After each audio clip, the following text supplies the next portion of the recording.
నువ్వు కాకపోతే నన్నెవరు అర్థం చేసుకుంటారు చెప్పు.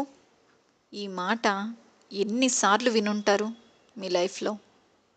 అవును కదా. నేనే అర్థం చేసుకోవాలి అని ఎన్నిసార్లు సర్దుకుపోయి ఉంటారు.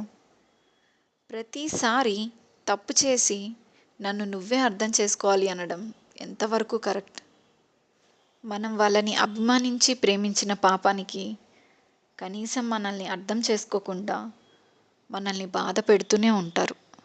మనం వాళ్ళని నమ్మిన ప్రతిసారి ఆ నమ్మకాన్ని వాళ్ళు పోగొడుతూనే ఉంటారు. కానీ ఒకరోజు వస్తుంది, ఇక నా వల్ల కాదు అని అలసిపోయి మనం వాళ్ళకి దూరం అయ్యే రోజు.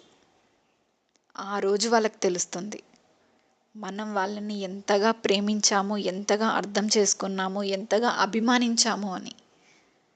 కానీ ఇవన్నీ ఒకసారి కోల్పోయాక మళ్ళీ తిరిగి సాధించుకోగలరా మీరు? ఆలోచించండి.